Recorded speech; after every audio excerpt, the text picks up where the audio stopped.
बड़ी खबर, युद्ध में रूसी टैंक ब्रिगेड का बड़ा एक्शन। रूसी सेना का T-80 टैंक से हमला हुआ है। हमले में यूक्रेनी सेना के हथियार तबाह हो गए। तो रूसी सेना का T-80 टैंक से बड़ा हमला। युद्ध में रूसी टैंक ब्रिगेड का यूक्रेन के खिलाफ एक्शन देखने को मिला। रूसी सेना का T-80 टैंक से हमला। हमले में यूक्रेनी सेना के हथियार तबाह हो गए।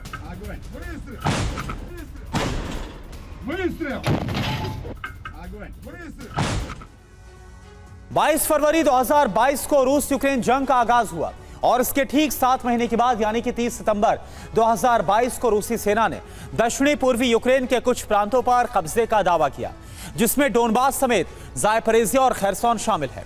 आप यकीन मानिए, जंग के 30 महीने बाद भी यूक्रेन के इन इलाकों में रूस का दबदबा है। हालांकि डोनबास को हासिल करने के लिए यूक्रेन लगातार युद्ध लड़ रहा है।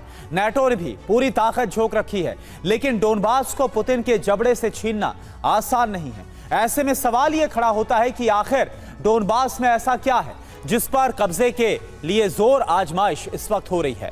बम, गोला बारूद की बारिश हो रही है। आप देखिए इस रिपोर्ट में।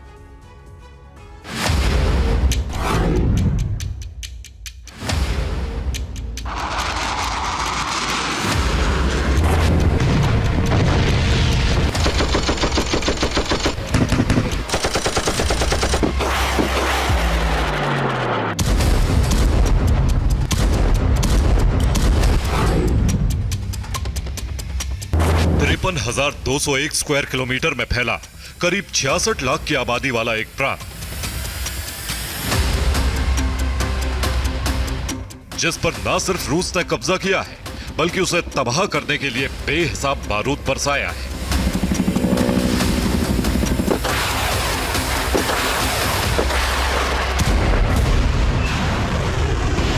ताबड़तोड़ मिसाइलों का प्रहार किया है।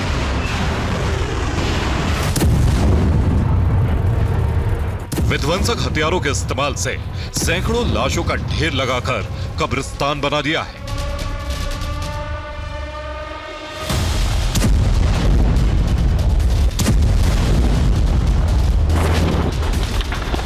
डोनबास यूक्रेन का यही वो प्रांत है जो बीते 30 महीनों से धधक रहा है।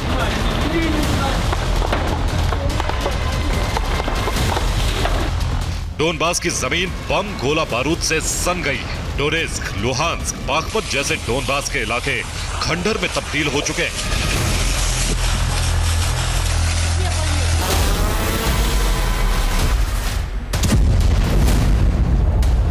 हैरान करने वाली बात यह है कि भीषण तबाही के बाद भी अब तक डोनबास में प्रचंड युद्ध जारी है।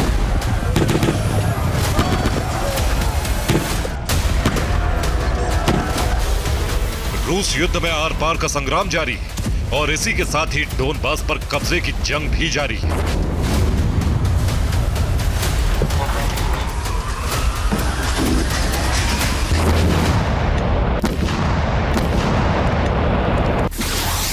गौर करने वाली बात यह है कि 30 सितंबर 2022 को रूस ने डोनेस्क, खैरसोन, लुहांस्क और ज़ापोरिज़िया पर कब्जे का ऐलान किया।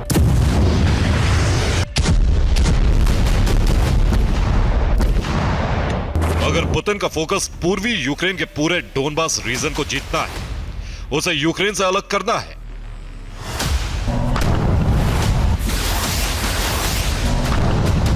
वहीं दूसरी तरफ यूक्रेन और नाटो ने भी डोनबास के लिए सब कुछ दांव पर लगा दिया है।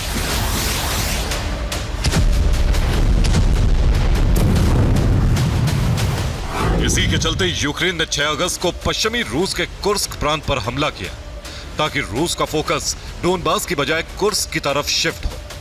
कुर्स्क को बचाने के लिए रूसी फौज डोनबास प्रांत से पलायन करे, मगर रूसी सेना ने कुर्स्क को छोड़ डोनबास पर सेना की ताकत बढ़ाई।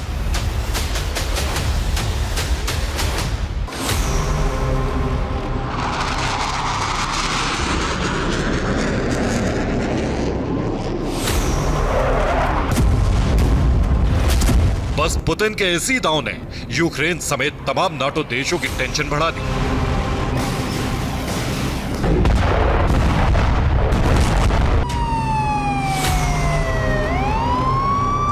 क्योंकि कुर्स्क से सटा पूर्वी यूक्रेन का डोनबास प्रांत था, ऐसे में यूक्रेन को आशंका थी कि अगर कुर्स्क पर भीषण हमला किया तो रूसी डिफेंस डोनबास में तैनात सेना को पीछे हटने का ऑर्डर देंगे।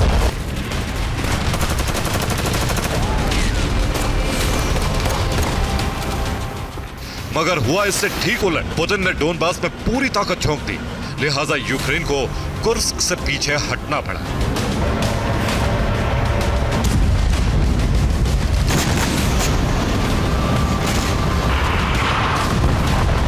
ऐसा नहीं है कि कुर्स्क में रूसी डिफेंस ने पलटवार नहीं किया, मगर जिस तरह रूस ने डोनबास को दहलाया वो बेहद ही सन्न कर देने वाला था।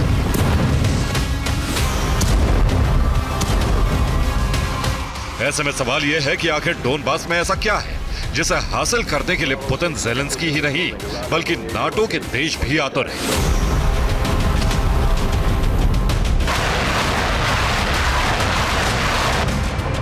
आखिर क्यों डोनबास में रूस के दबदबे को कम करने के लिए अमेरिका और नाटो हथियारों की खेप कीव भेज रहे हैं?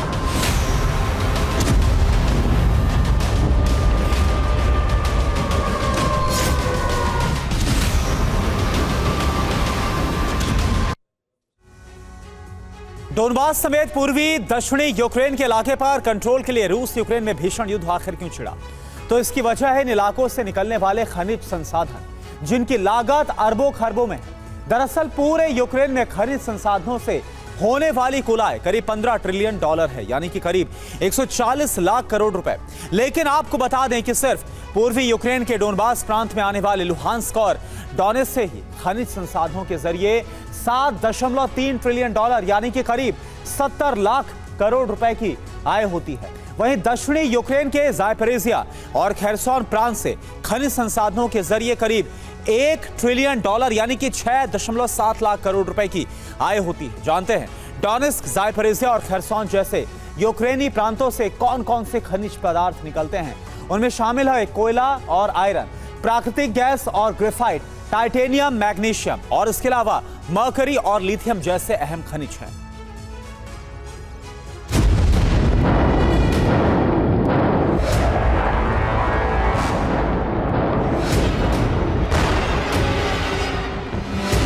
मतलब यह है कि 15 ट्रिलियन के इसी खजाने के लिए रूस यूक्रेन ही क्या, यहां तक कि नाटो भी खुद को जंग में झोंके हुए है।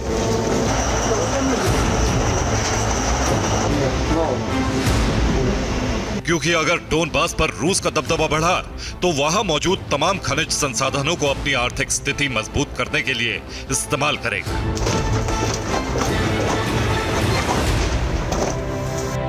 और अगर नाटो की मदद से यूक्रेनी सेना ने डोनबास पर फिर से कब्जा किया तो यूक्रेन के साथ साथ नाटो के देश भी खनिज संसाधनों का इस्तेमाल कर सकते हैं।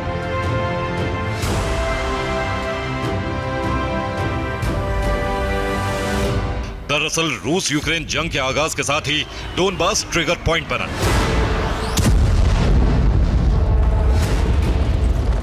इसी इलाके पर सबसे पहले रूस ने हमला किया और फिर अपना दावा ठोका।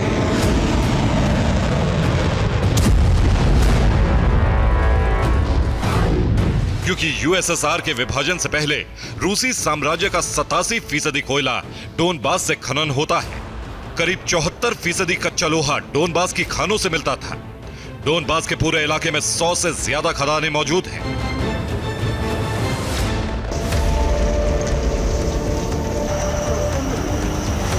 अगर बात मौजूदा वक्त की करें तो यूक्रेन का करीब 90% कोयला उत्पादन डोनबास से होता है।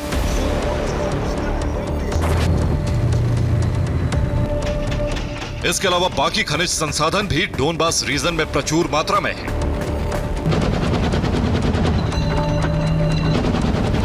लिहाजा डोनबास को जीतने के लिए वहां पर खनिज संसाधनों पर कब्जे के लिए हर किसी ने अपनी पूरी ताकत झोंक रखी है।